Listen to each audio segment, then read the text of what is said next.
Some may find the following disturbing. Discretion is advised.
Here we go, Barflies. Welcome to the Barfly Tailgate Show. You already know it's done by Barflies for Barflies and all the other Bears fans out there. Ladies and gentlemen, we got a special off-season edition of the Barfly Tailgate Show today. And I'm going to kick it off with my man KB here. He's going to introduce somebody very near and dear to his heart. And Barflies, I think y'all are really going to enjoy this episode. All right, man. You know what I'm saying? My boy KC over here throwing me over here, man. Put me on the spot. Not really, but you know, your boy was excited to do this. I wanted to introduce to y'all to my little cuz, man. Defensive tackle for the Las Vegas Raiders. My man was picked number 4. Oh, and I'll say number 4 in the 4th round of the 2017 draft by the Bengals. Straight out of Waco, Baylor Bear, defensive tackle, played with some of the big boys, Sean Oakman, all these great boys that had Art Browse as a head coach. You know what I'm saying? My boy was doing big things out there in Waco, man. High school breaking Mark Henry. That is right, Mark Henry, the WWE superstar powerlifting record. Like I said, man, he's my little big cousin, man. Great family member, great husband, all around great person, man. I want to introduce y'all to my cousin Andrew Billings, man. What's good, Andrew? How y'all doing? How you like that little introduction there from KB? I love it. I appreciate that. Hey. Now he did throw in there, and I don't know if I heard it or not, but I was, I did a little Google search. I Googled you, my bro. We met in Cleveland, if you remember. Yeah. I Googled you. I saw you were a co-defensive player of the year in the Big 12 in 2015, and defensive lineman of the year, I do believe, correct? Yeah.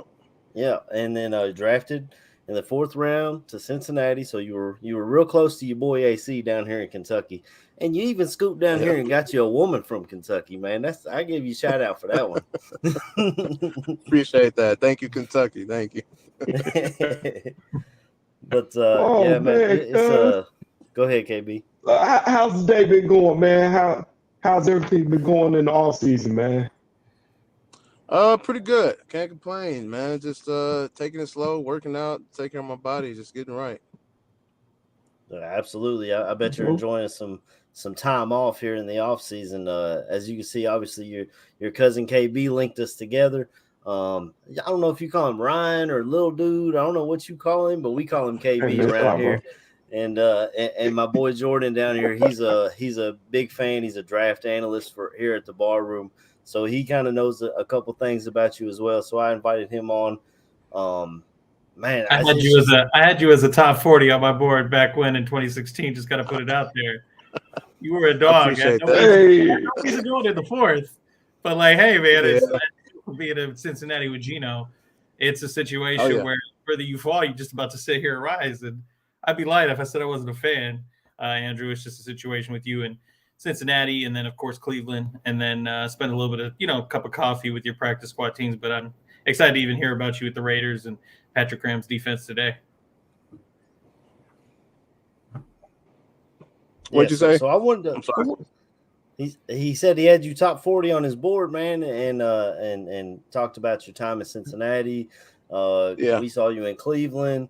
You stopped in for a cup of coffee in Kansas City and Miami. I'm sure that was nice. And then you found a home in Las Vegas, man. We're over the moon for you. You signed a future reserves contract for Las Vegas this offseason, correct? Last offseason, yeah. So you going back to Vegas this year? Is that the plan, or we need D-line help in here in Chicago. I'm just saying. Yeah, I just I did what I did in Las Vegas and kind of got myself back in the NFL and had a good season. So just gonna see what's out there for me, and everything goes right, I could be right back here in Las Vegas. Well, I mean, I'm just going to go ahead and say it. I was looking up Bears opponents for next year, and Las Vegas comes to Chicago. So maybe we have to meet up again, Oh, yeah. I was going to say, we be in the city that everybody is a little bit more familiar with. Me and Cleveland got beef right now. Yeah. Oh my God! I don't know if I'll go back to Cleveland for a game. That was rough. That dude. It was really just one dude, but one bad apple spoil a whole bunch. Be sitting there looking at him like, bro, you Bears fans. I'm like, bro, my cousin plays for y'all. I'm rooting for you. What are you? Oh my God!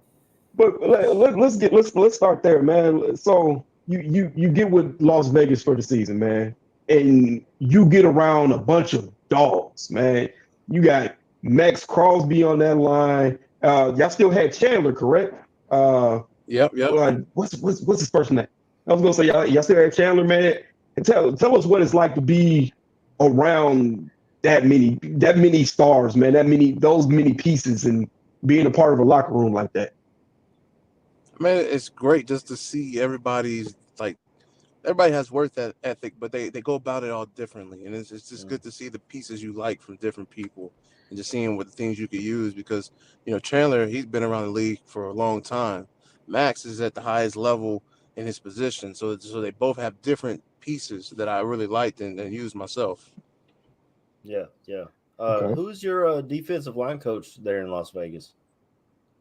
Right. Well, we have Frank Oakland, right? Frank, yep. He was at Baylor too. Oh, okay. Look at that. Oh, see, there you go. Little Waco link up. Okay, I see you. Yep. So what I wanted to ask, with the draft coming up, I know you shot up draft boards with your combine workout. Is there any, I don't know, anything that you was the combine everything you expected going into it? Like, were you prepared, or was anything you was nervous about? You know what I'm saying? I'm just curious. The combine was what it was. I prepared for it. I had interviews at 12 o'clock in the morning. So it was just, you just up all day. It's just such a busy schedule. You don't ever get to soak it in. It's okay, I'm gonna run the 40. All right, now go to bench. All right, got an interview. Okay, come back to this interview. All right, and it was just a long schedule, man. It was just it flew by like that. You couldn't even take it in. It was just there and gone. Yeah, that's the combine. Being in Kentucky, it's pretty close to me. It's always an event I would love to take in, and see live. Some people call it the underwear Olympics, but us draft nerds, man, we eat it up, right, Jordan? Absolutely. Andrew, if I could ask a question, I'd just love to know, because I know when you came into the draft, I mean, like I said, I had you as a top 40 player, and everybody kind of had you pegged as a one tech, a zero, and nose. And don't get me wrong, I know you got the weight on you, but I always thought that you were a little more explosive. So I figured, there were some concerns of, oh, look, what about the height? He's 6'1", and I'm thinking, why are we not considering this guy to play the 3 tech? Let him backdoor those guards with that. I mean, again, you have that leverage. I get it. We all want to be 6'4", 6'5", but at 6'1", let you jackknife those pads of a guard, shuck them away, and you're playing 3 tech. So I just never understood why we didn't see you more in that 3 tech role. And I know you probably have experience in, playing with Geno Atkins and kind of seeing the way of he was playing at, kind of a diminished size or a little smaller of a D tackle and being used in that way. So what are your thoughts on kind of being pigeonholed and saying, hey, this guy's a one tech, but I imagine you're like, hey, let me play some 3-2. Let me make some of that Warren Sapp type money. Yeah. That's interesting because like at the Bengals, you weren't really touching the three tech spot. Geno had that locked down.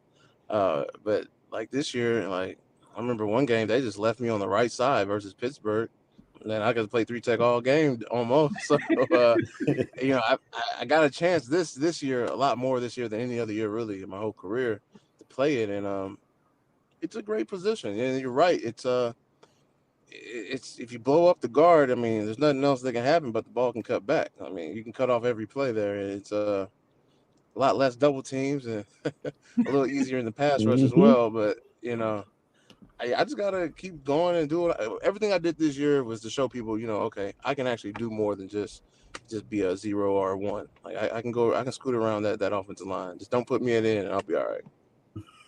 Well, I think there's You telling me you ain't trying to get that edge rush money? Nah, I ain't got the edge rush capabilities, man. Yeah, we had a vacancy at the 3 tech in Chicago. Ain't that right, KBAC? Yeah. Oh, he knows. He knows. We badger him a little bit. You know what I'm saying? I don't want to poke too much, but he knows. Well, in Vegas we had Bilal Nichols from y'all. Yeah. Mm-hmm. Yeah. Bilal, yeah, it's funny. I forgot he played for y'all. Yeah, I played with him. I was gonna say right next to me. I was gonna say, so did he ever bring up any of the days of being in Chicago, or bring any kind of other tools, any tricks, anything he taught you? I mean, we talked about our old days, as everybody does that. You've been in the league long enough, you just reminisce about the old days. But we just played well together, man. Like we really did. It was interesting, man. Like I said, he blow up the guard, ball comes back to me, and that's just what it was. That's how we played. Like if I took care of the double team, he just comes inside the A gap, make the play, because the ball's gonna come back to him. Like it was just it's good chemistry there. And even in the pass rush and later in the season, like we were calling games together and we're running them very well. So I think we just meshed together well. Yeah. Okay. So go ahead, KB. Being in the AFC West, man. Being in the AFC West, you know this question's coming, man. Y'all play one of the greatest quarterbacks in the league. A couple of them. What's that like? What's that like playing against the Mahomes of the world? Then you get Russell Wilson, so on and so forth, man. Speak on that a little bit. It could be frustrating at times. With those type of quarterbacks, it's just everybody has to do the job. Yeah. Especially, on the line. Like, we got to have contain, we got to have our gaps, and we just got to rush responsibly because, I mean, you see KC, they're going to line up and empty damn near 90% of the time. So it's like, it's all about the pass rush, getting there safely so he can't run out the pocket and make some secondary route throw that wasn't even on, like, practice script. So that's just the main thing about playing these guys. Well, I mean, you talk about getting there. And getting there safely, us as fans, it drives us nuts. And I'm assuming you're right there with me as a defensive tackle. We can't even tackle these quarterbacks anymore without getting a 15-yard penalty. Is that something that y'all talk about in the locker room, or is it like just whatever? Yeah. They don't care about defense in the NFL. That's what we threw it up to. And that's a damn shame. I played linebacker myself, so I love some defense, Don't you look at Patrick Mahomes the wrong way. We'll throw that flag at you. It's about protecting it, man. You got to protect the game, and the quarterbacks are the game. Like, if the quarterback ain't playing, then sometimes there's no team on the field. So you just they try to take care of them, but you see those plays where dudes are letting up and then miss the sack or miss the tackle on the QB. He keeps running. It's like that's what's frustrating. It's like I can't hit him. Like I don't know if he's sliding or not. Sure. It's a little frustrating. It's a little frustrating. Like even with our game, I think Max like hit him on the sideline. He really was still in bounds. Like it is what it is. Yeah. There's nothing you could do about it. I mean, while we're on the quarterback subject, I don't know if you've been watching the Pro Bowl.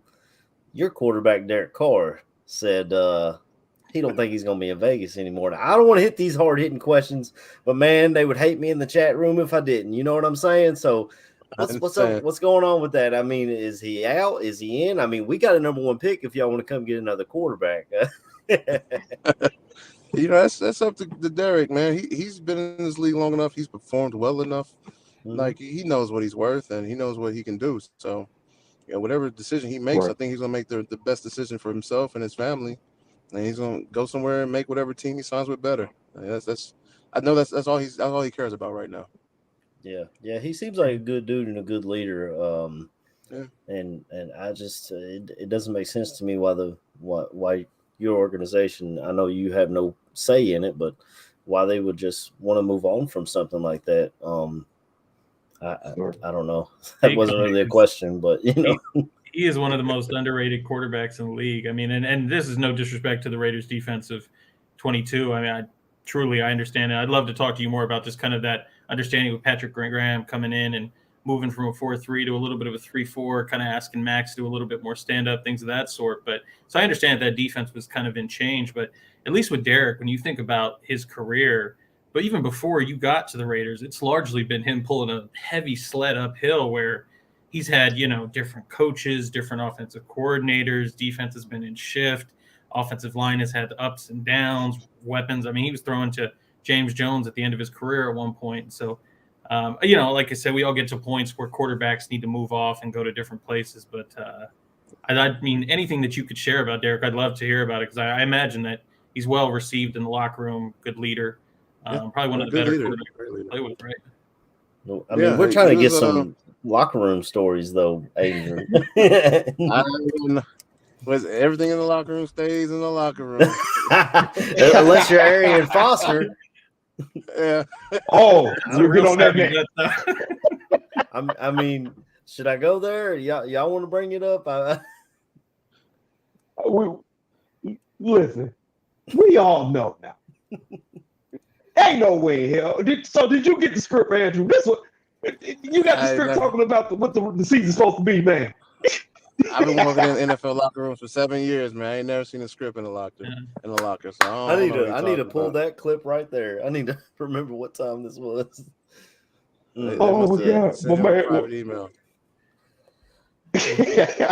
Arian was always a little bit of a different dude, Bobby Fino himself. So I mean, I know you wouldn't relate to this, Andrew, but we as Bears fans don't believe in a script because there's no way that Cody Parkey is as skilled enough of a kicker to double doink off that crossbar twice to fit the script. That just isn't a thing. That doesn't happen.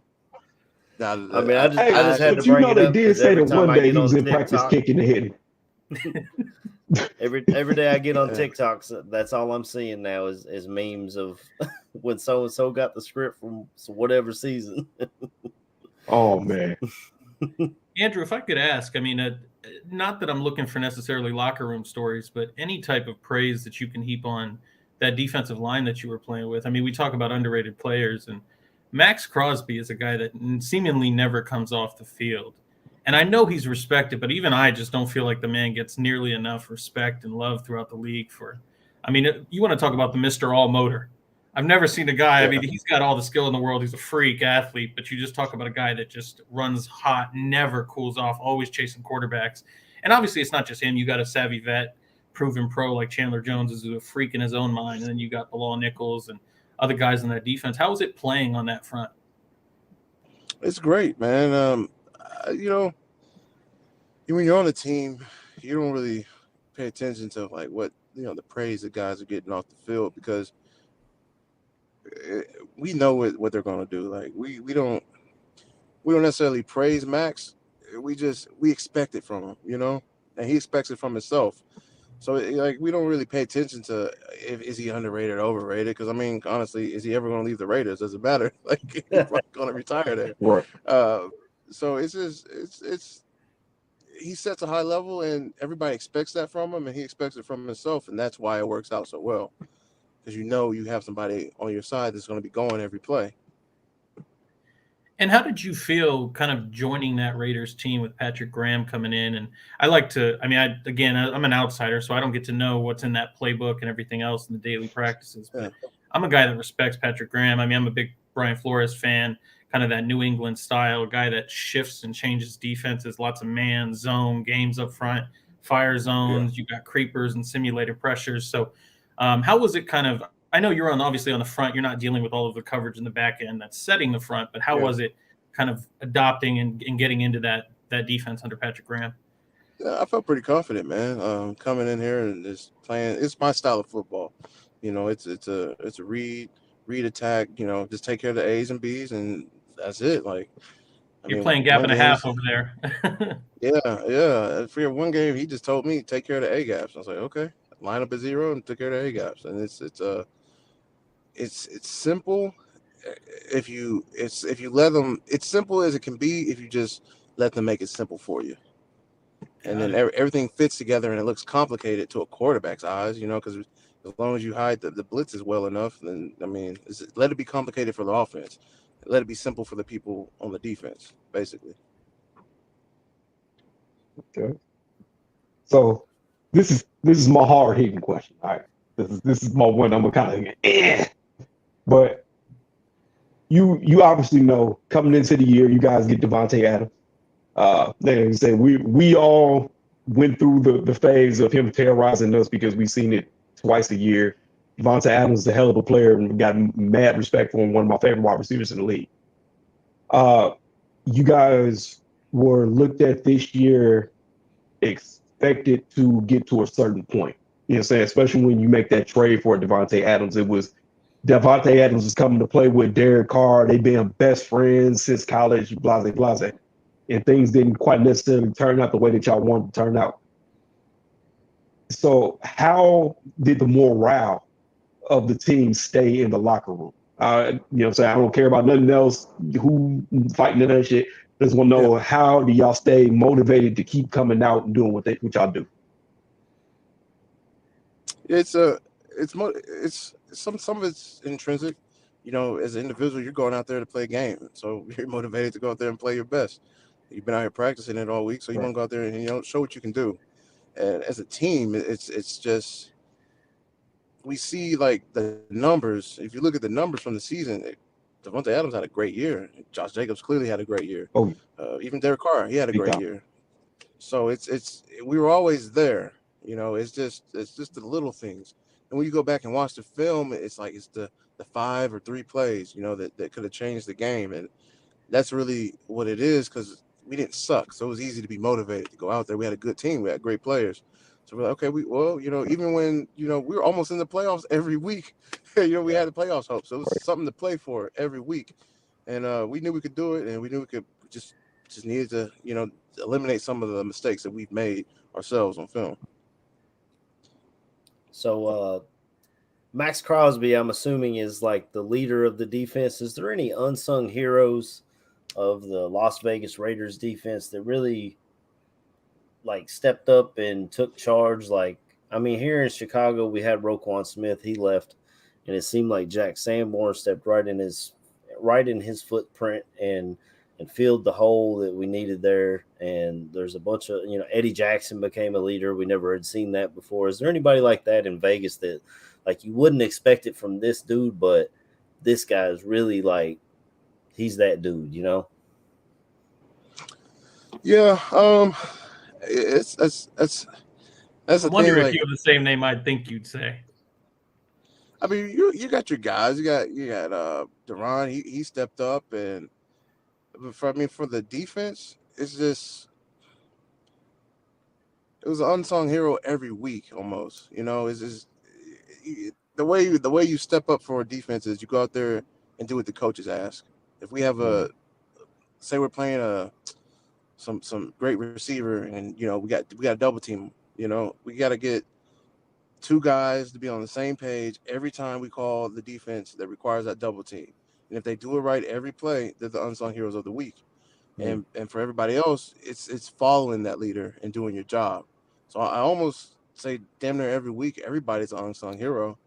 But guys, we had guys come in here, and like we had some young guys back there. And for a young guy to come in the NFL and play, it's not easy. And I know young guys are going to make the mistakes, but I really applaud them for coming out there and doing what they did. because it's just not that easy. Like I remember my rookie year coming here playing, like I didn't understand anything. Like I formation, that was the worst thing in the world because I did not understand where the ball was going. So we had a guy step up. Sometimes it was just different people every week. We have a consistent leader that's Max, that's Chan, those guys. Yeah. But it took that though. I think it takes that for a football team. Like guys got to the build the ultimate team confidence. sport. Yeah, it really is. You said do your job quite a bit there, and that sounded a lot like Josh McDaniels is pulling from his old guy Belichick out there to you guys. I mean, yeah. I mean, it's always what it is in football. Because when people make mistakes, and I know fans might think, "Oh man, he sucks because he just dropped that coverage." They usually make mistakes because they're trying to make a play.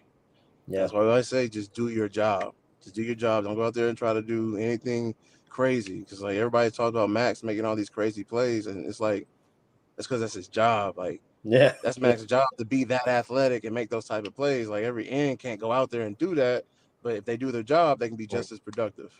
Mm-hmm. Yeah.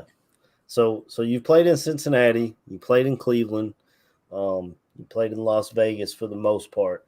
Of those fan bases, who was I don't want to say most ravenous, but like most passionate fan base that you've played for? I don't want to put you on the spot to call out any fan bases or anything, but I think I have an idea in my head of what it is, and I don't know if they're still like that, but I'll let you answer the question, then I'll follow up.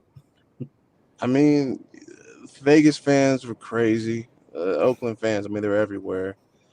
Played for the Browns. I think the Browns they're consistent. Like they're always going to be there. Right? Yeah, and like I know, like the Bengals fans lately, since Burrow's been there, I know they done stepped it up to another level. Tell me about it. I'm hearing from Bengals fans that ain't never said nothing my whole life. Now all of a sudden they got Joe Cool and can't tell him nothing. It's really hard to judge. I mean, two of these teams, they're just historical fan bases are crazy, and then you got the Bengals and they're hot, and so their fans are hot with them. So yeah, it's really hard to say, honestly. Yeah. Well, I wanted to ask about the Vegas fans. Did a lot of those fans from Oak? Because I remember the big shoulder pads with the spikes and dudes fan. I think they called it the Black Hole in Oakland or something like that. Did they follow that team to Vegas and they show up every week too? Oh, yeah. Still, they're going to be there every week. Yeah. They are loyal. They are very loyal. They travel.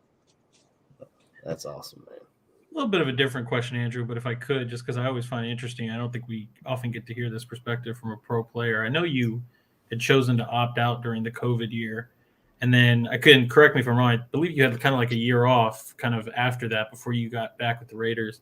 What was your experience with that, and kind of what went into that decision? Did you feel like you were able to get back in football shape and ready to go soon after? Was it some challenges that you didn't expect that kind of happened? And I mean, obviously, we're very happy to see you back and playing, and started 14 games this year, and you're balling and looking to get another good contract beyond just a year. So we're happy about that. But kind of, what's that transition look like from the opt out to where you're at now?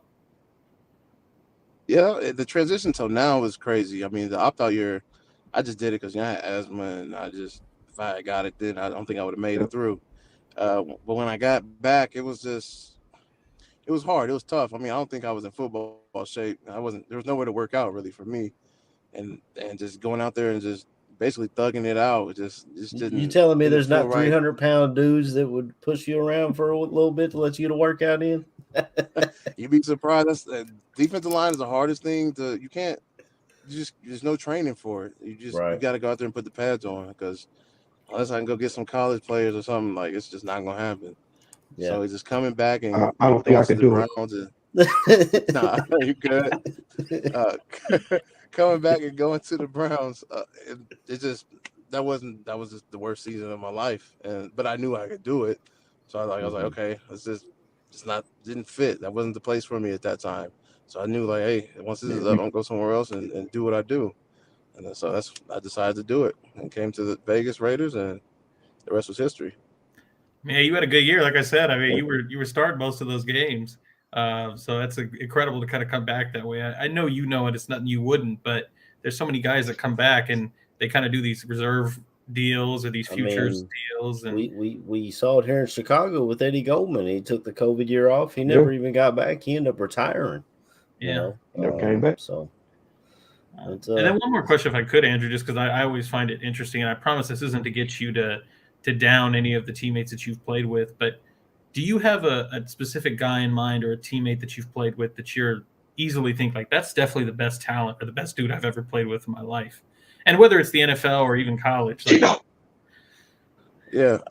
I mean, as an interior defensive lineman, it's the best guy I played next to would be Geno Atkins. And then I got the two best defensive ends I've ever seen with my own eyes. That would be Myles Garrett and Max Crosby. And they're different. They're very different. Different skill sets. Like one dude's fast, lightning fast. Other dude's fast, but like just elusive. And it's just like, you see guys make plays and like, okay, if I did that, it wouldn't look like that, and it just wouldn't work. Why does it work against this guy? And you almost chop it up to like you're just in the offensive lineman's head. Like there's no way you're that good. The offensive lineman's thinking too much, and then you watch it every week, and you're like, oh, I got to be a believer at this point because it's happening to everybody. So yeah, that's just those are the three in my mind. It's a testament to you. You're obviously playing in the 1% of the 1%, but it's just unique to hear somebody that's at your level say like, I'm here and I'm at the top, but let me just let you know, there's guys that are like way up here that it's like 1 in 3 people in the league do that. Yeah. So this is I always wondered this. All right, man. You on a defensive line, man. You play against a bunch of assholes on the offensive line. Who is the one person that you've gone against so far in your career that you just went up against and you just like, man, look, no mas, dog. I'm out here and I'm doing my thing with you, but look, I don't want to have to do this. I don't want to do this again. Honestly, nobody. I mean, wow, I couldn't have that mindset. I go out there and do my thing. Exactly. I really don't care who's in front of me. Because at the end of the day, in my head, you're not stronger than me. So I'm gonna do what I gotta do. But my favorite person to play against was Yonda, though. Me and Yonda, we had fun. We had fun. Hey, I like the asshole offensive lineman because they make the game fun. I'm not just taking on double teams. Like it's some little extracurriculars for me after the play. So that's what I like. Well, so I got to ask this as somebody who's talking about Yonda, and again, maybe my years are off, but you got to play against Ryan Jensen then, right? When he was in Baltimore? Jensen was there too, yeah. Because I imagine he's one of those guys that talks a lot of shit and is a real asshole on the offensive line. Probably so. But I just never really, I don't remember going against him like that. But I know when we played the Ravens, there was a Flacco, and that's different than the Lamar. So it was a whole different scheme. You know what I'm saying? It's different when you got the run and then the scramble on your mind. Like it's a different type of game. I imagine you had not your hands full, but that it was a pretty good battle of a Sunday going against Creed Humphrey and Trey Smith in that Kansas City offensive line. Creed's a dog. Definitely. Yeah. I mean, our GM drafted him, so he's trying to fix our O-line right now. Yeah. Right. Speaking on this mobile quarterback thing. All right. So I don't know if you've heard about the guy. It's a comedian, TikToker by the name of Missy Go 30. Does the video some you know what I'm saying, not really an athlete, you know what I'm saying, fixing out my legs, stuff like that. Really funny dude. So he does a video on the Las Vegas Raiders and the Arizona Cardinals from this past year. In this play, I remember I'm laughing, you know what I'm saying? We always share these videos in our little group chat talking crazy. And there's a play where Kyler Murray's being chased out the pocket by a number 97. And you just see this dude just chasing, Kyler Murray backing up, he looks at you, man, Kyler goes left. And you know what I'm saying? This lineman goes after him that way, kind of bumps into somebody, and then Kyler Murray just doing Kyler Murray things. And he takes off.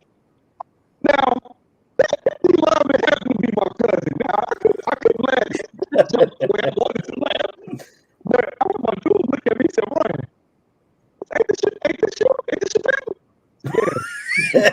You see that Billings on the back? He was like, he want to go catch Kyler. I said, I love my cousin, but he's not that athlete. He's not running them 4-3 to catch it. He's not that guy, pal. I had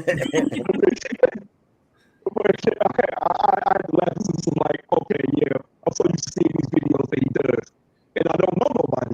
Yeah. And then I finally see the one with you, and I'm like, I'm gonna have to send it to you so you can see it. Yeah. Man, I don't know if it was just on my thing or what, but KB, you sound like a robot during that whole question. You was choppy. Hey, we got the diss to Andrew though, talking about he was chasing Kyler. Like, that ain't fair, man. That ain't fair. That's a different type of player right there. Yeah, I mean, I'd love to hear your perspective, Andrew, if I could, because that's just a very unique one where, you're talking about some like Madden type play where Kyler's around there for 20-some seconds scrambling around. What is and again, some of that's just like good players make good plays. What do you expect? But what is the coaching point from that? Like, what is the feeling when you're just drained? I imagine you're exhausted trying to chase this dude for 20-some seconds. And the feeling of like, damn, and he still gets it in to win the game or to take you to overtime. And then obviously the game ended. Yeah. I mean, some talent is uncoachable. I mean, so if the talent's uncoachable, then there's nothing you could coach to get rid of it. That play was that play. I mean, that was just his opportunity to show that type of ability, and he did. And the one thing I say about it is, as a defensive lineman, because I watched the play many times, it's more like there has to be more of a plan for those type of plays, like almost like the laterals, like somebody has to stay on the other side of the field, so when he comes back there, you can cut him off. And I think that's just everybody has to be on the same page and recognize, okay, this is what's happening. He's scrambling around. He's waiting for somebody just to pop open. So, maybe if I had stayed on one side and Bilal stayed on the other side, and maybe that could have worked. But, maybe next time we'll do that. So you mentioned Kyler and you mentioned Lamar yourself. We have a quarterback we're quite fond of here in Chicago by the name of Justin Fields. Has Justin Fields became one of those guys that you guys talk about in the locker room that you see highlights of and you're like, yo, this dude is something else? Is Justin becoming one of those guys, or is there anyone else in Chicago that you guys talk about in the locker room that you're like, man, that dude could play, man? Or I'm just curious. Yeah, no, Justin Fields definitely one of those dudes. I remember his we played him his first year in the league. And just I don't want to talk about that game in Cleveland now. Hey, Andrew, you guys did Justin dirty that day. Like, no, Matt Nagy did Justin dirty that day. That too. I mean, look at it this way. He's in the conversation to be, one of the best, top 5, top 7 guys in the league. So I mean, it's he's young, so it's gonna get better and better. So, and he can play. He's mobile. He can throw. He can be accurate. So, I mean, just keep doing what he's doing. I see him taking y'all somewhere, man. That happened to sound like a quarterback you may want to be on a team with. We're gonna keep selling these taps, bro. Just know that. It's like, hey man, I'm not bullshitting you, Andrew. When I say I'm a fan, and like I was watching you coming out of Baylor, so to think that you could end up as a Bear, I mean that'd excite me. I'd be happy about. Hey, I'm getting a jersey if there's a Billings on the Chicago Bears. I'm just telling you. I have my jersey. It's always nice to be on a team. There you go. Oh my God. But all right, man. I know I told you we was gonna keep you for about 30 minutes or so, man. So we got any final questions anybody want to ask? If there's anything in the chat anybody wants to ask, man, go ahead and kick it to us, man. We'll go ahead and get it to him. So what I'm saying, he can get on with his day. It's still a little early out there for him. Before we finish off here, KB was telling us something about pancakes when we met in Cleveland. I don't do y'all want to tell that story or? I mean, it was one of those things, man. Yeah. That's just my favorite food, man. I love pancakes, man. You know what I'm saying? At that time, he was still still a wee lad. You know what I'm saying? Probably he came up for the family reunion in town, man, in Indiana. I believe you might have been in high school at that point, or a freshman or something like that. Yeah, probably freshman year. Yeah. Yeah, but you know what I'm saying, he came up and you know what I'm saying, your man's was hungry and the boys whipped him up some food and next thing you know it, all the pancakes was gone. He's like, what happened? He's like, shit, I thought they was mine. He said, well, y'all gonna have to eat. Oh my god. But other than that, man, you know what I'm saying, we love to have you on, man. I'm appreciative that you gave us your time, man. I know you're busy. You know what I'm saying? Try to keep it minimal when I hit you up because I know you got a lot of stuff going on. And you know what I'm saying, the wife and everything. I hope she's doing well. You know what I'm saying? Like I said, I've seen y'all on y'all trips. So it's good to hear.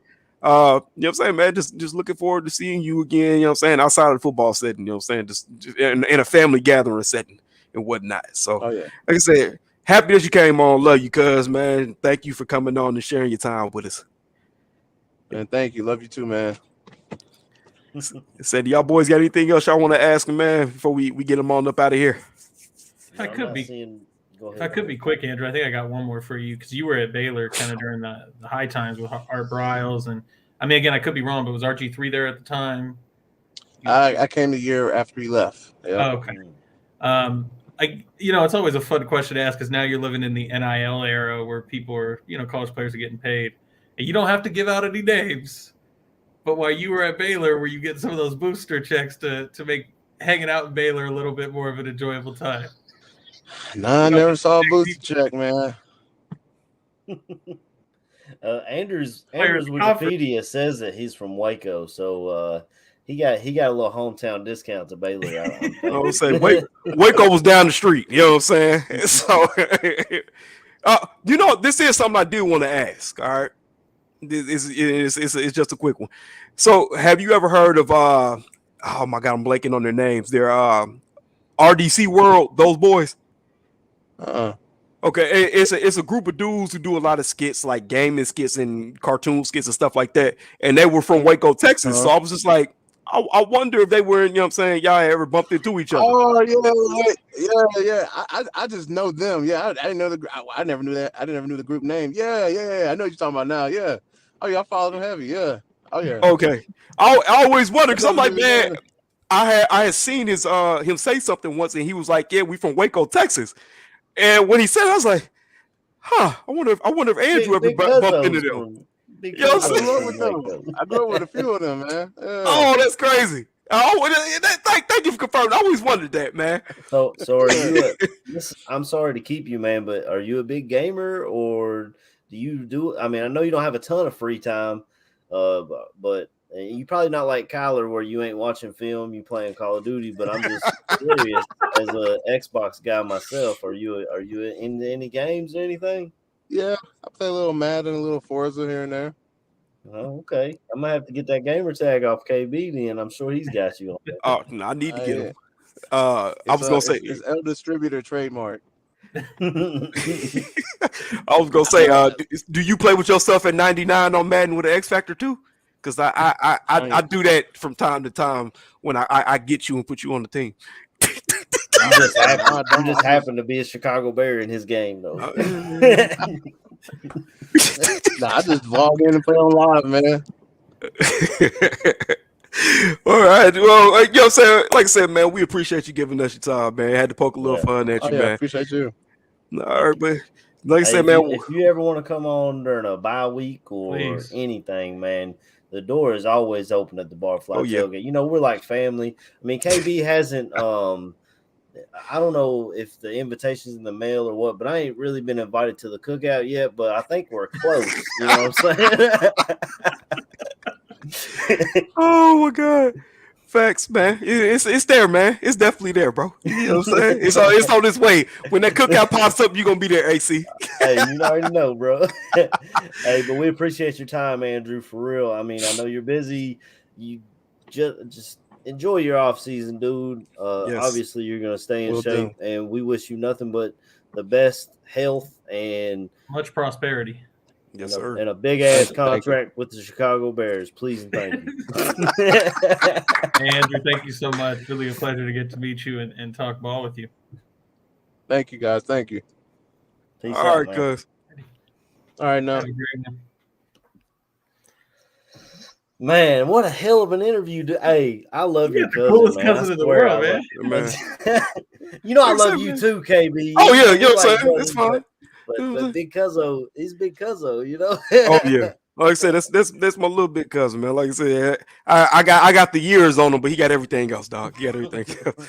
Like I said, man, he's one of the greatest people you can get to know, man. You can sit there and talk to. He'll talk to you about anything, and he'll do anything for you, man. So it's all love coming out this way.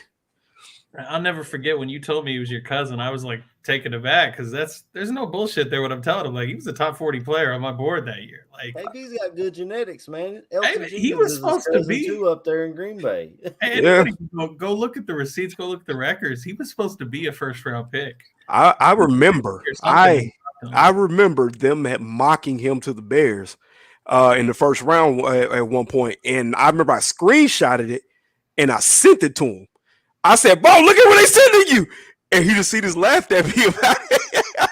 He was like, "Hey, if I win the first round, man, I'd be blessed." Hey, man, he's a good dude, man, and he, I mean, we gave him chances to dog on somebody from another team or another fan base, and he was just You're not gonna do it, man. he's He ain't just a gonna do good it. dude, man. He's just a great dude. I mean, long as he don't end up in Green Bay, we're good. You know? Oh my god, I couldn't do it. Not twice. Like I said, I like I said, hate to say it, but I have to be honest. Like they picked up like a guy like Jerron Reed this year, and that those kind of 1 year nose tackle deals, I wouldn't be surprised. I mean, but at the same time, I also like to think that Ryan Poles knows talent and value when he sees it. And oh yeah. look, there's a need at the nose, there's a need at the 3 tech, and you got a guy like Andrew there that can honestly play both. He's got the versatility to play in or out, and so I think that represents value for the Bears as well. Well, you know what I'm saying? Speaking a little bit of this, you know what I'm saying, these off-season contracts, man. You know what I'm saying? I figured we'd take a little bit of time. You know what I'm saying? Maybe talk about 5 people. You know what I'm saying? Just 5. We ain't got to get into a whole big show. And I know good goddamn well I don't see Don Burn the goddamn chat. How did you know? How did you know? But yeah, I say you know what I'm saying? Just talk about 5 players we would like to see come in the offseason. We talking free agency? We talking free agents? We'll talk free agents. If you want to get in the draft, we can get in the draft after that. But I was, you know what I'm saying? We got our draft guy here. He's the guy who told me about, he's the guy who told me about DTR, and I got to tell you, man, I've been seeing people say, let's get Hendon Hooker in the 3rd, and I said, hell no, go get DTR in the 5th or 6th. And let him learn, because I'm telling you, the Tennessee, I don't know if it's the Velus Jones or what, but man, the Tennessee offense has scarred me from pulling. And I know it's helmet scouting and it's lazy, but man, it scarred me from pulling from them because it's a wide open system, especially as a quarterback. He doesn't really have to read a ton of it.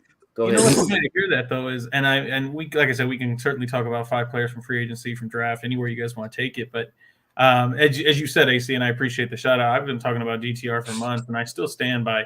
That's the guy that makes the most sense for the Bears if you're looking for a late day 3 ad. Just because, I mean, he's a smaller guy. It's not like he's under 6 foot. Certainly, you're not going to – I think this is important to remember. You're not going to find Justin Fields again. That's not – he's an apex athlete. You don't find 6'3", 235 running 4.3 and has a cannon arm and he's pinpointing deep balls. I will say, though, that I like Hendon Hooker quite a bit. But he's a guy that I wouldn't spend a 3rd, wouldn't even spend a 4th. But if you told me that he was healthy, I would tell you I think he's a late round 1, round 2 guy. So if for some reason medicals dropped him, and of course he's going to be a 25-year-old, I believe. He tore his ACL. Yeah, so he's got about 9-ish months to go, I would presume. And of course ACLs are different for everybody. But if you told me that guy was available in the 5th, the 6th, the 7th. I think, the thing about Hendon is that, again, he's not Justin Fields, but he's got a great deep ball the way that Justin does. Mm-hmm. And he's a mature guy, a leader, presumably. He's going to be a couple years older than Justin, but I wouldn't hate that idea of an ad of him. For example, we see DTR starting to rise up the boards as people get interested in him as kind of like a Snoop Huntley type player. If you tell me that all of a sudden DTR is getting taken higher than Hendon, I'm good with Hendon lower. That's fine. Okay, see. Yeah, I mean, like I said, the Tennessee offense, they spread everybody out. Literally, their outside, I'm sure you've seen it, Jordan. Their outside receivers are damn near standing out of bounds. And it spreads out your entire defense. So he really doesn't have to read a ton of defense. You know what I'm saying? Even the great defenses, the Alabamas, the Georgias, once they're spread out, hey, then it's just athletes. You know what I'm saying? And Tennessee, they even in their down years when they had Derek Dooley as the coach out there, they had some damn athletes. That's when I think Alvin Kamara played for him. Of course, they misused him. Cordero Patterson, they did the same thing with him. That's the Tennessee way, I guess. But it just scares me to grab a quarterback there. Oh, that's right. They did that, Justin Hunter. What was that? They had Justin Hunter. I forgot about him too. They did, and I thought he was going to be a beast. Me too.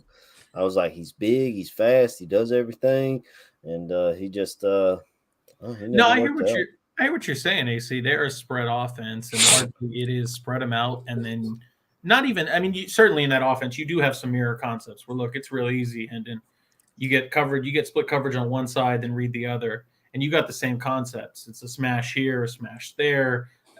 But at the same time, again, and I'm not denying that, AC, there was a ton of talent on that team. But to be fair, I think the quarterback is always the straw that stirs the drink. And there's no denying what he was doing and what he was cooking there. So yeah, I mean, he was up for Heisman. So, he's got leadership. And I thought he should have been there over Stetson Bennett, who apparently is a door knocker now. I tend to think you're going to get a team in the middle of day two that goes, this is a good stash pick. Whether it's, and again, I'm just taking shots in the dark here, whether it's like a San Francisco team where it's like, hey, if Trey Lance doesn't work out, we still kind of get that guy that's an athlete and he can sit and learn. Whether it's a Vikings team that goes, hey, what about him as kind of a Kirk Cousins replacement? Like he'd sell a lot of jerseys as a Titan. I know that. Yep. Oh, yeah. And they're certainly not sold on Malik Willis as much as that frustrates me, but you know how it is, man. There's no such thing as stashing a young player and hoping he actually has time to develop. It's what have you done for me lately? We've had to deal with that as Bears fans for years now. For years now. But we looking at some of these things, man, especially with this offseason coming up. I don't know if it's true or not, but you start to get some of these rumors about Deron Payne possibly not being tagged and gonna actually hit the open market, but saying that those come from insiders and whatnot, so you still have to take it with a grain of salt. So when I was thinking about this list, you think of 5 people, I was thinking more for me, I was looking on the O line and D line. Places like that. My 5 were Payne, Draymond Jones, Yannick Ngakoue. I had Jawan Taylor and then Ethan Poches from Cleveland. Five players right there to me, all line, both offense and defense. You want to start to get the ball rolling on trying to get things better for both fields and getting the pieces that you need for the defensive side of the ball. What about you guys? I mean, I could have built it up a little bit. We could have done like a snake draft type thing with 3 agents. Hey, you just dropped the whole fucking list like that. I mean, we can still do that. And we can talk about why now. My bad, baby. I should have let you cook. My bad. Damn. Cook, baby. Cook. Hey, why don't we do this? Because I even like that. I was just gonna say we'll just go one down the list, 1, 1, 2, 2. But I mean, let's put it this way: if you name the player that somebody else had on their list, you cannot rename them. So you got to come up with another. And then that way we get 15 unique names for the audience to kind of chew on and consider. So just rewind it. Nobody heard anything I said. Where's the Men in Black flashy thing? I'll let you two both go first. I think Will Smith, you gonna flash me with the flash? Where's the flashy? All right. Not that I'm Mr. Unique, but I tend to think that I just think about free agency a little different, so I don't think I probably have a lot of the same names. That's fine. You know what I'm saying? That, but your boy, just because I dropped those 5 people, don't mean I didn't have other names on the list that I couldn't have said. We'll start off with this. I go first since I dropped it, man. Why not? Bobby Okereke. You know what I'm saying? Yes. You know what I'm saying? Outside linebacker for the Colts, man. just seeing what he was able to do this year, got to fill in a lot at that weak side spot for the Colts, and my man makes hella tackles. I think they said he had 2 years so far of 100 plus. Huh. Okay.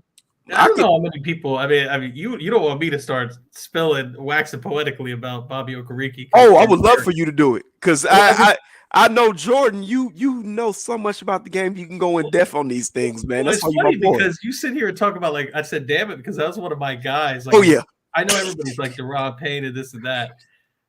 Bobby Okereke, however you want to pronounce the last name, is probably one of the top 3 guys I prefer. And a lot of this came from my film study, and I don't mean to like sit here and self-promote what I had done over the summer. Oh no, please do.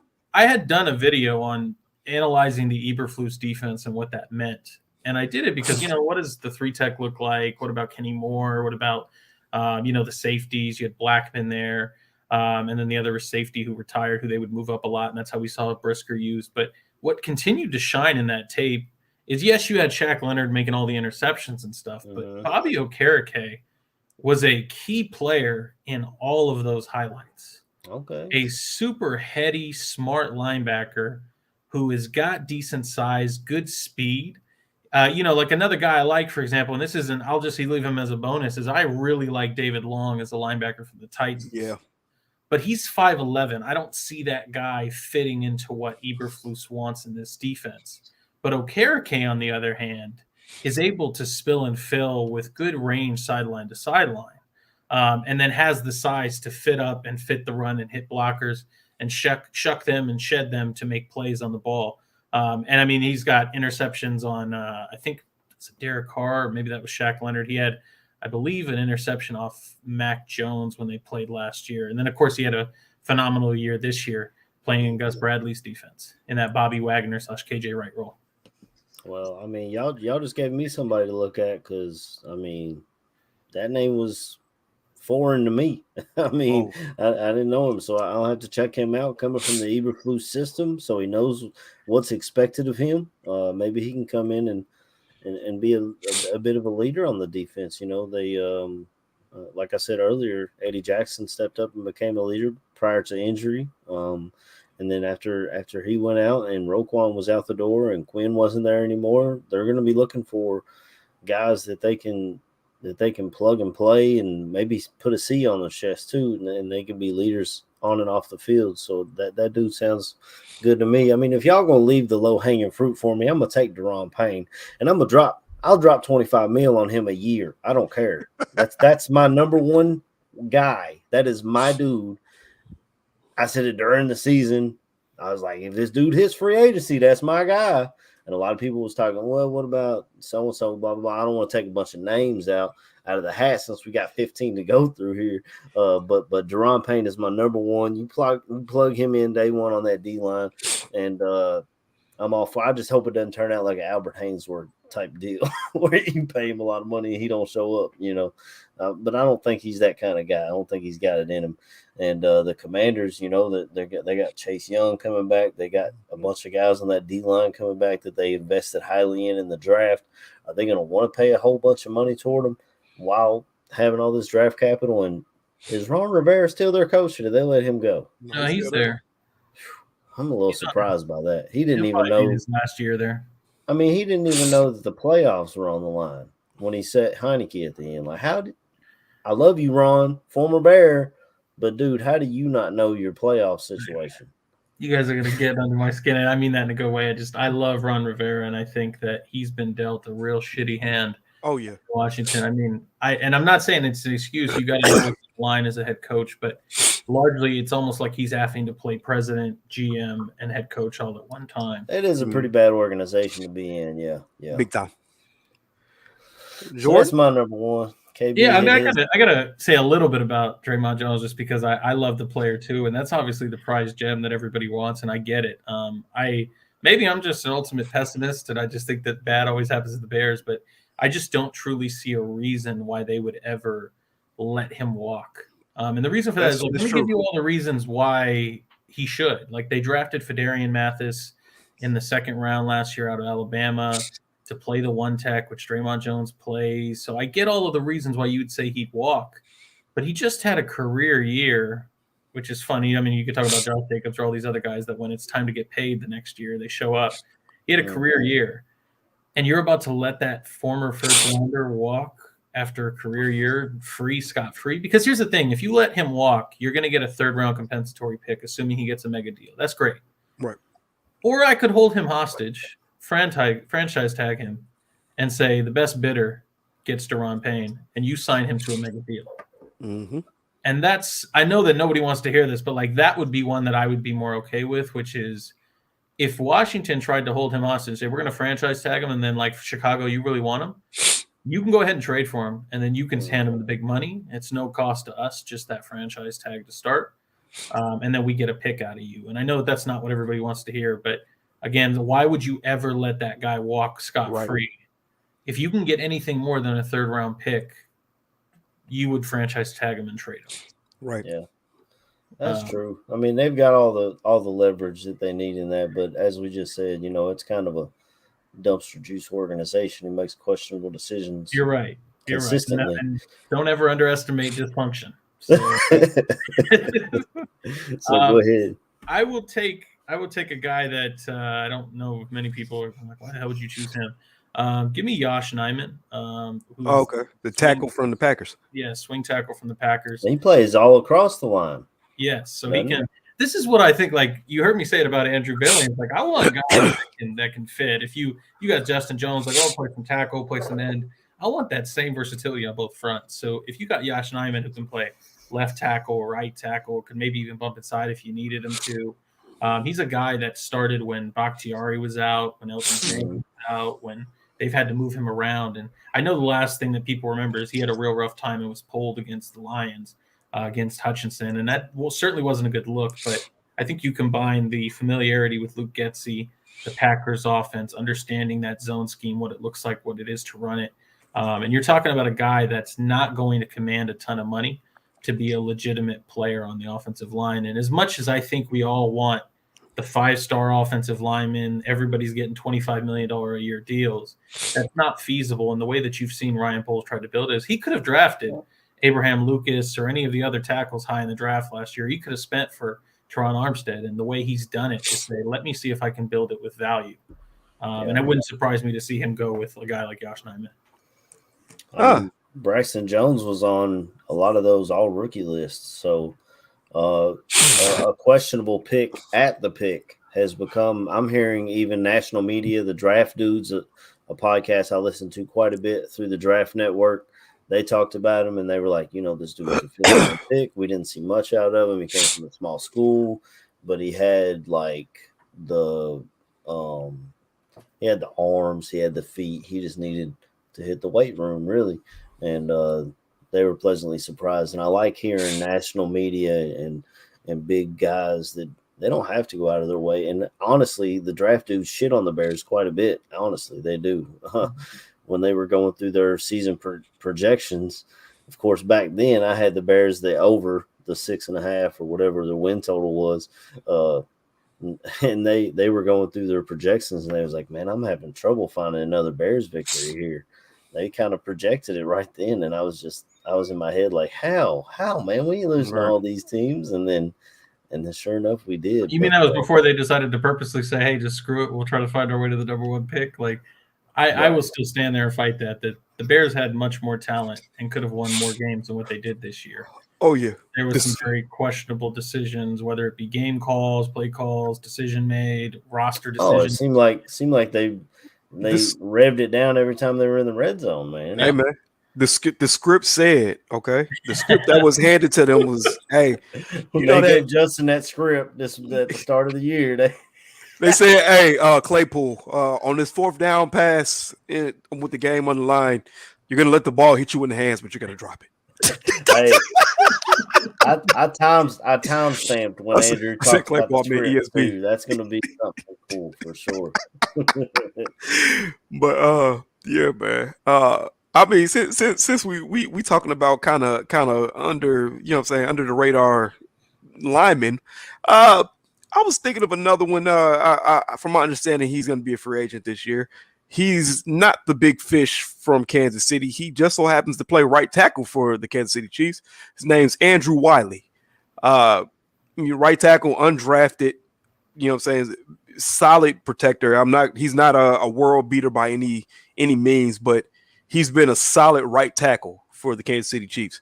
And with polls coming from that organization, I would imagine he happens to know a whole lot about this young man of 28, probably knows what type of draws he wears. So I would love to throw his name out there on this chopping block because, if I can pay a decent and fair price for somebody, maybe that helps with bringing in some more of these big fish that you can get on the defense side of the ball, or, you know what I'm saying, some of these surprising cuts that might come along. So, yeah, I'm going with Andrew Wiley on that one. It's my turn again. Yes, sir.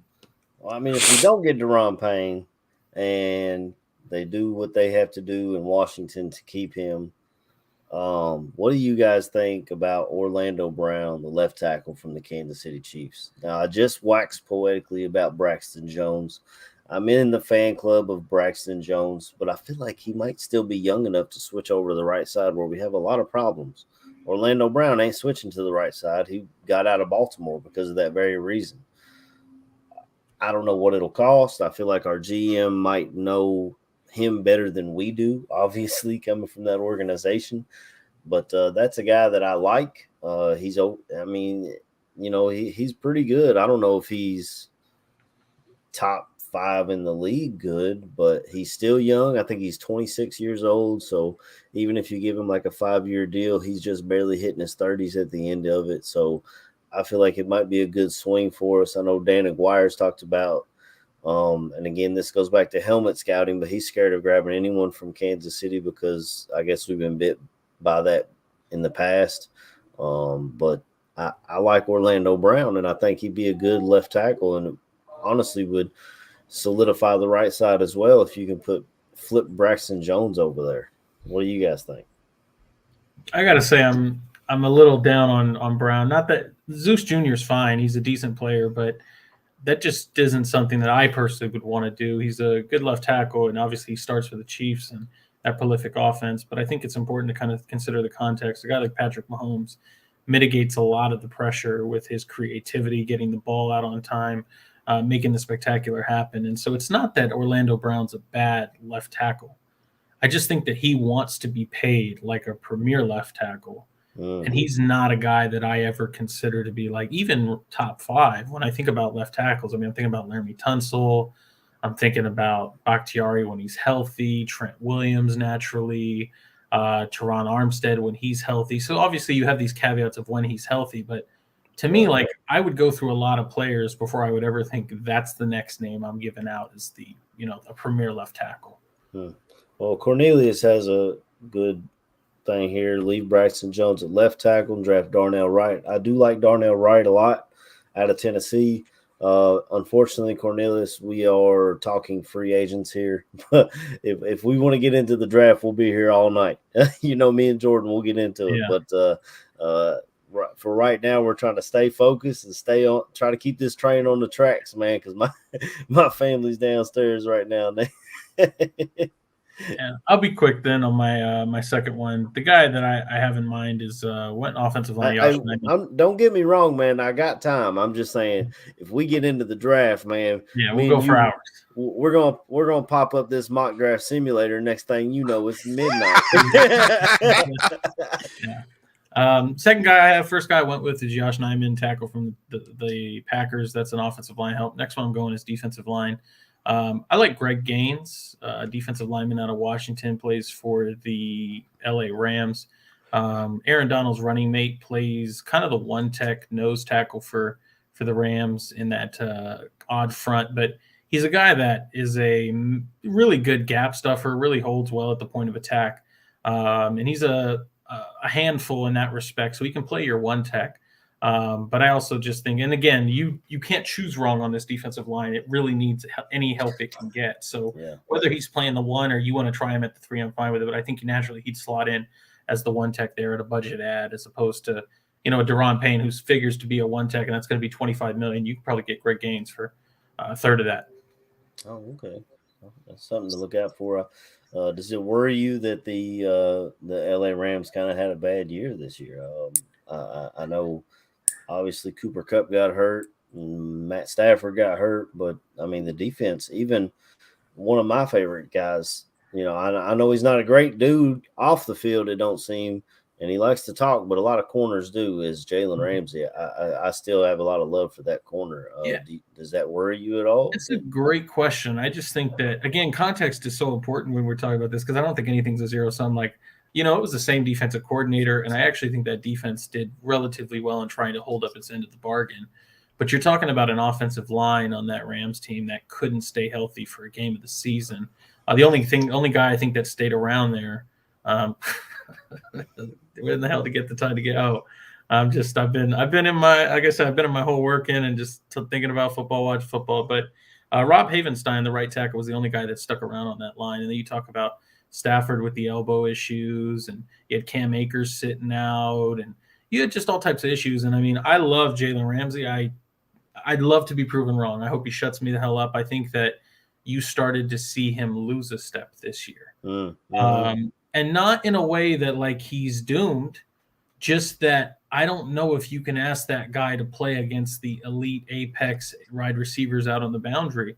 And that's okay, because I've always thought Jalen Ramsey's a guy that can transition and play safety as he gets longer in the tooth in his career. I mean, he's a great tackler. So, yeah, he could definitely make that transition if he so chooses. No. Yeah. And Aaron Donald was hurt this year. That's the other thing that I know a lot of people are like, what happened to the Rams? And, well, their superstar was hurt. And that's the problem with that team building philosophy. And look, it's all fun to laugh at them when they got their Super Bowl ring and then they suck the next year. But the thing to remember is the way they've built that team is we build our team around tentpole stars. That's Aaron Donald. That's Jalen Ramsey. That's Bobby Wagner. That's, Cooper Kupp and Matt Stafford. And what happens when those guys are hurt? What happens when Stafford's out, Donald's out with injury, Jalen loses a step? The entire franchise and the team just collapses, and that's what I think happened. Yeah, that's a good point, man. For sure. A lot of people in the chat talking Rams are screwed. Of course, Don Burr's excited that the Rams suck this year, which, I mean, if we can get the Colts to come get our pick and then they suck next year and we end up with Marvin Harrison Jr. or something to go along with our guy, I'd be perfectly happy with that too. So I got you. I get your point, Don, for sure. Who else you got? Is it my turn or KB? It's mine. I'm gonna get mine going because I just realized I kind of got to be somewhere in a little while. So my third, like I said, man, it was one of the dudes I picked earlier. Yannick Ngakoue, obvious reasons, man. He's not by any means, a Hall of Famer or Max Crosby. He's more of a second tier type of player, but he's just consistent as shit. I got to tell you. I mean, go ahead, finish your point. You're good. But he's just consistent, man. You get anywhere from 8 to 10 sacks a year from the dude since he's been in the league, and it doesn't matter where he's at. I wouldn't mind having that here at all. You know what I'm saying? We only had 20 sacks this fucking year. So the dude's getting half of our sacks if he was playing with us. So you need help on that line. Yeah, Yannick would be a good hitman for 1 or 2 years. Yeah, and a lot of people are, for some reason, and I know, shout out to Draft Dr. Phil, he was a big fan of Marcus Davenport coming out of the draft, and a lot of Bears fans are like, man, let's go get this guy. He's a free agent, but I just haven't seen enough out of him in the league. Yannick Ngakoue, we have seen it before. It might have been a little while ago, like Jacksonville days. I think that's where he came from, correct? But I mean, he's been everywhere. Vikings, Colts, Jaguars, Ravens. He's been traded everywhere. Yeah, but that's an interesting name for sure. A name I'm going to bring up here is Jamel Dean, cornerback from the Tampa Bay Buccaneers. He's 26 years old. Like Bradbury, who's playing in the Super Bowl next weekend with the Philadelphia Eagles, but he's 30, so I don't know if he'll be still able to get it done by the time we're good. I really see us I mean, we might be all right next year, but we ain't going to be, I don't think this is a 1-year turnaround by any means. We're at the very beginning of it. Jamel Dean being 26, he's a good corner to put opposite of Jalen Johnson, and they continue to try and put Kyler Gordon in the slot that will allow him to do that. And I think it's a good fit. I mean, he comes from championship team, with the Buccaneers, so he knows what success looks like. And when Tom leaves, or Tom did leave, actually, shout out Tom Brady, the GOAT retired again. But he actually has more retirements than Aaron Rodgers has Super Bowls now. But yeah, I think that'd be a good guy to go after is Jamel Dean. Yeah, from Tampa Bay. like Jamel Dean a lot. Oh, yeah. Big, long, physical corner. Who's gotten the best of Aaron Rodgers a couple times and other things like that. So, okay, my third guy, I went Josh Nijman first, Greg Gaines second. Third guy I'm following up with is Quincy Williams, linebacker from the Jets. He is Quinnen Williams' brother, came from Jacksonville, had a decent time performing there. Was it Murray State, or he came from one of the smaller schools out of the draft. I think he was a third or fourth round. But he's a good 4-3 linebacker. You think about what that Jets defense did this year. Of course, they had a great defensive line ahead of him, so maybe some of the productivity's there. But he's shown it in two different places now, whether it was Jacksonville or now New York Jets. Really good at fitting the run and physical linebacker that'll fit blocks. And I think you're going to see some of the benefit of that as we talk about. This defense is not that 3-4 where you're asking Akeem Hicks and Eddie Goldman to eat all those blocks and let the linebackers run free. You're going to have guys that are willing to pack a punch behind their pads, which is what we saw with Jack Sanborn and even Nicholas Morrow, who's a little bit slighter of a guy, but he would try it. That's what Roquan Smith wasn't necessarily willing to do, and I think Quincy Williams provides that. Do you think with his brother being with the Jets, you think he could give them some sort of discount to continue playing with his brother, or? I certainly do. I mean, that's the fun part about this is, like, if you had to ask me what is the biggest reason why he's not going to go anywhere, is because why would you want to separate from your brother who's a game wrecker? And I don't see a way that Quinnen Williams gets out of there. They're going to hand him a massive deal. And Quincy's facts. And so he probably sticks in New York where life is good.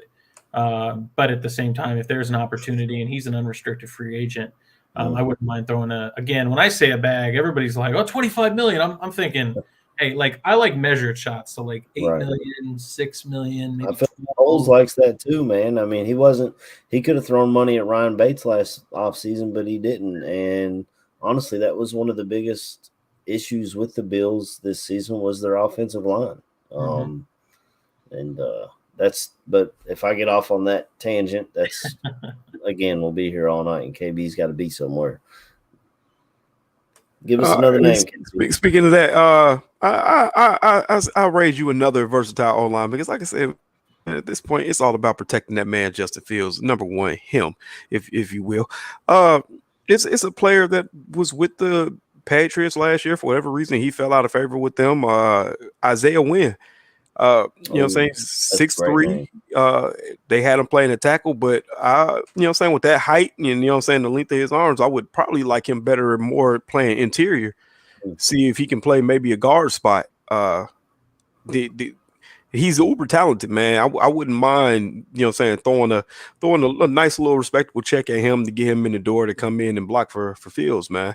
And you know what I'm saying, he has the attitude to do what you need to do there. So yeah, I'm going with Isaiah Wynn on that one as my fourth name. Yeah, my friend Corey, who I did the 12-ounce Crow Route podcast with, he's a big Patriots fan, and he was a huge fan of Wynn. He was terrified at the trade deadline that they were gonna make a move and send him somewhere. That was your fifth, KB? Fourth. Okay.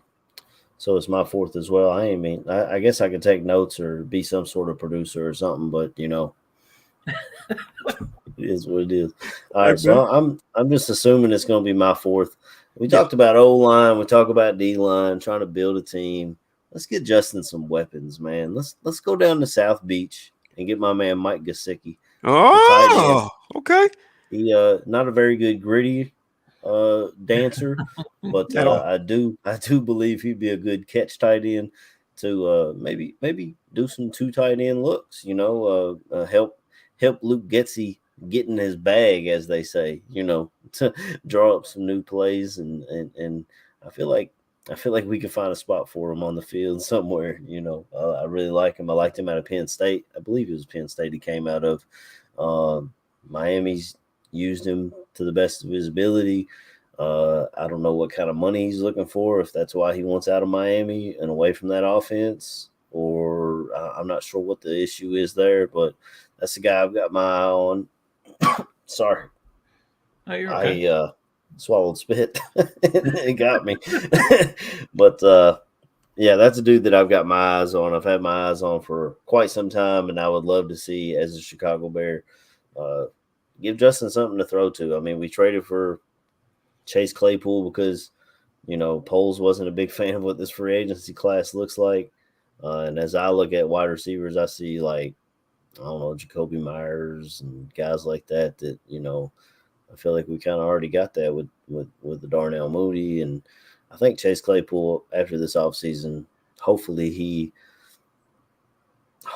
invests time with Justin Fields and builds some chemistry to help us. I mean, that pick hurts. It's 32 overall speaking of the Dolphins, with the Dolphins not having a pick. But, yeah, I like that idea, is to get some weapons in here for Justin. Okay. I'm not against it at all. I think Gesicki's a nice move tight end and Mr. Acrobatic catcher. If you can pair him with Kmet, some 12 personnel, I like it. So Yosh Nijman first, Greg Gaines second, third Quincy Williams, fourth I am going with Nate Davis, guard from the Tennessee Titans. There's a left guard need on this team if Cody Whitehair continues to decline, and I think this one's a little selfish, if I have to admit, because you talk about the Tennessee Titans and they're a gap scheme, and this is a zone scheme running, so they may not like the archetype of the fit for Nate Davis. But when you think about Davis coming out of, I believe it was Charlotte, I believe it was a third-round pick for the Tennessee Titans. John Robinson's was one of my favorite GMs before he was canned out of Tennessee. Just a total ass kicker at the left guard spot. Really good at displacing people, and I think we talk about the importance of guard in this scheme, and that's why they put Tevin Jenkins inside. If you have two maulers or road graders at the left and right guard, I can't imagine what you're going to be able to do with some of those athletic tackles as well, but doing GT counter and things of that sort, where you're using Justin's legs and you're hopefully starting to adapt some more of the unique gap scheme runs, whether it be trap or counter. You can get some of those guards just mauling people in pulls. So Nate Davis is the guy I'd like, the left guard from the Titans. Only 26, man. So that's I like that we're naming a bunch of young guys. All right, man. What I'm saying, for number 5, man. I think I got to do it. Andrew Billings, because why not? Had him on the show. Listen. Of course, it speaks for itself, man. But truth be told, he's athletic, man. You can put the dude in any position you need him on at D tackle. He can play the 3-second like my guy Jordan. So Evan Lee said, with all that fervor, just brought that up. I'm so happy you did that, because my man was looking at tape that at that point I wasn't really looking at. I'm just like, hey, my cousin is that dude. So that was me being my fanboy and being his cheerleader. But what I'm saying, as more of a personal side, I would love to see him play with the Bears, because then I can have more of a rooting interest invested in the team than I already do. So yeah, I would love to see him there, even if he don't come, man. It is what it is. I know he's gonna do what's best for him. But hey, that's my fifth. That's my hey, knocking it to the over the fence there. Hey. You already know, man. If he's a Bear, we're gonna go see him for sure. Oh, I'm gonna be at a whole bunch of home games then. I just want one, and my wife told me I better bring it up, but I didn't feel right asking for tickets while he was on. Oh, so. I don't worry about your boy. Your boy will be on that if he goes back to Vegas. Well, I did tell her, I was like, hey, we play the Raiders in Chicago next year, and she was like, when? I was like, I don't know, that shit ain't came out yet. Thanks. Because if it's after Halloween, I don't know if Mama Kern's gonna come out. Bro, if it hit any kind of wind chill, listen, bro. No, sir. So my final pick here is Ben Powers, offensive guard from Baltimore Ravens. He's 26 years old. He has the versatility to play either side, just like you so adequately put, Jordan, about Whitehair getting up there in age. And I believe we get some cap savings if he's one of those cuts. Or I don't know if it's a ton of savings, but we don't lose a lot or something. So I don't know how this organization views Whitehair, but I definitely think we need to get younger all across the line. And that seems like a good fit to me. I've also been watching, of course, I'm listening to Draft Dudes about and Aldo and the guys. All of our draft guys are down in Mobile, taking in the Senior Bowl. So we'll be getting definitely. I'll be tuning in next week to see what they have to say. But there were some standouts that I'll be watching this weekend. We're not getting into draft. Maybe once the draft's coming around, we will do a draft. And Jordan, you have to be there. It's mandatory. You have to. You can't. Absolutely. Okay, well, I'll wrap us up because I know not only KB, but I got to get out of here too. But fifth and final one for me is it's again, if I was selfish with Nate Davis, let me get the rock star, never going to happen. But boy, would I be having wet dreams if it did. Josh Jacobs, running back, Alabama, currently with the Raiders. To me, it's not even just about because he had a good year.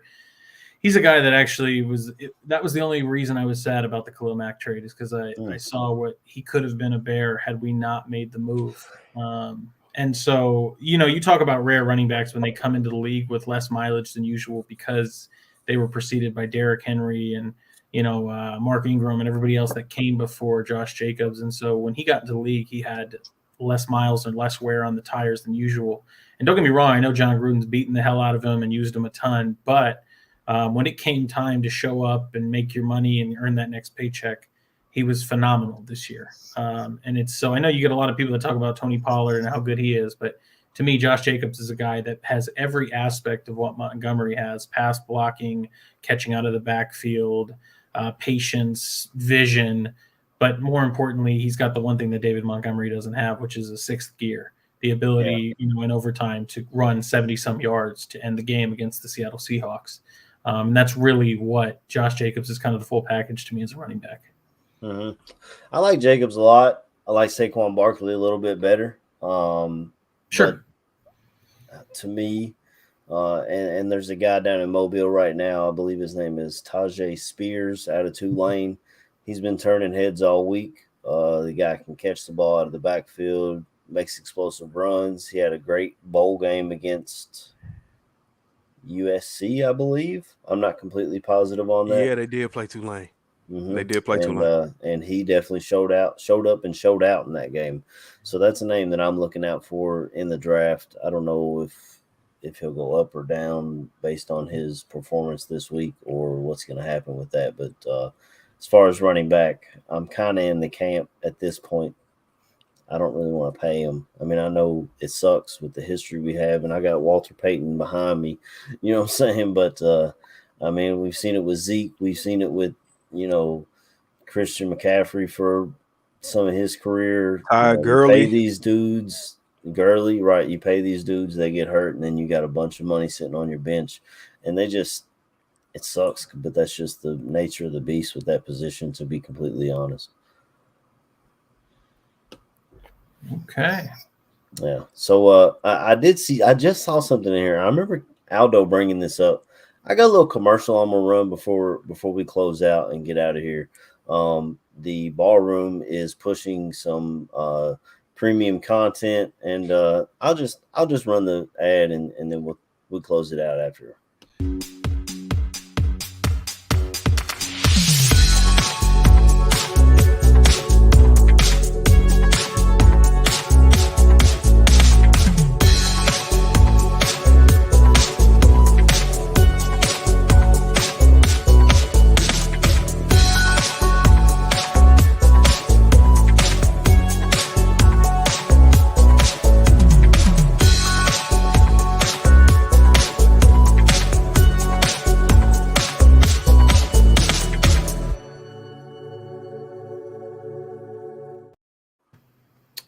So as you saw in the commercial, and if you're listening during audio, the website is patreon.com/barroom draft, I believe it said. So go on there, get your premium content. We got Greg Gabriel with tons of knowledge about the history of the NFL and the pros, and Neil and Danny doing their draft show, Draft on Tap, every week. And I'm sure if Jordan ever would want to contribute, I'm sure Aldo would not be against it, to be completely honest. But we'll wrap this up. I'll let y'all hit shout outs. I know y'all got to go. And then I'll talk about some other content of the bar room, and I'll close it out. If y'all got to do your shout outs and hop, you can, and I'll finish it up myself. It's either way. All right. I appreciate it. Go ahead, KB. Shout out to everybody that jumped in, man. This was a random pop-up show that we literally put together at the beginning of the week. Shout out to texting my cousin. Cousin was like, "Hey, man, I'm free Friday, so if y'all can make that work, we can do that." So shout out to my cousin for jumping on, man. He doesn't know, man. It meant the world to us. We appreciate the hell out of it. Shout out to, like I said, shout out to the fans, man. And shout out to y'all for jumping on. It's good to see my boy Jordan back on, man. It's been a minute. Love having you on as always, man. You're just a fountain of knowledge, bro. And it's so refreshing to hear just that amount of info just coming out. Like, hey, I know about this dude that was drafted in the 7th round. I can tell you all about him. Like, this shit's so dope to me. AC, you know, it's always a good time, brother. It's always a good time. You know what I'm saying? So love you boys, man. Thanks to everybody and fans, and you know what I'm saying, stay tuned for the bar room, man. We sticking around even in this off season, baby. So hell yeah. All right, go ahead, Jordan. Absolutely. And AC, thank you. KB, thank you so much. A pleasure talking to your cousin Andrew. Fantastic dude. It seems like we'd love to meet him. Fans, you know, Renewable, Terrene, Don, Mr. Shorty, everybody in the chat, I appreciate you all hanging out. It was a joy to be back on. I apologize for my absence. Not been intentional. It's just been busy with work, but I appreciate you having me. Let's do this a little more frequently, and we can do draft, we can do free agency, whatever you want to talk about, and we'll find a time to do it. But with that, thank you so much, and everybody bear down, and I'll see you soon. Thank you. Bear down, brother. All right. Yeah, so, I mean, you know, it was great to, you know, shout out to everybody in the chat first and foremost. You guys came on, like KB said, it kind of popped up on us. I think 2 days ago, he was like, man, I'm free Friday. And as you guys know, he's a very busy man. We was working around his schedule. It was great to get him in and talk to him about the ins and outs. You know, a couple of little stories from back when y'all was kids and stuff was great to hear, and talk about fan bases, talk about, you know, just whatever. It was great. He's just a great dude. And honestly, I'm humbled by him coming on here with us, you know, because he didn't have to, you know. I mean, like I said, he's very busy. Even though it's his off season, there is no off season. You know what I'm saying? And he's out there hustling, trying to get the check. I mean, you know, and we definitely applaud him for that.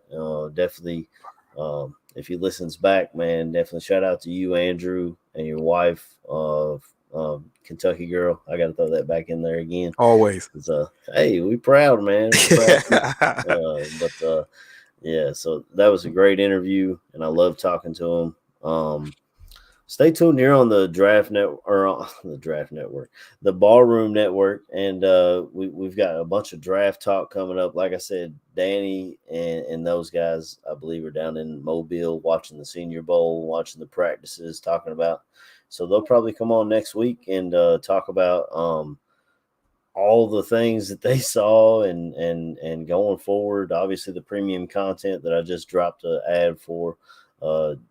Definitely subscribe to that. I'm probably going to get on there myself because, you know, your boy just eats up draft shit, man. That's just what it is.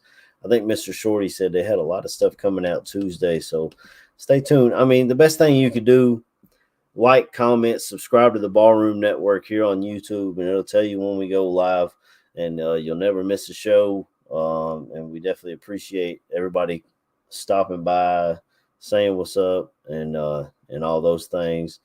And KB, I guess we're just gonna leave everybody with a bear down. Bear down.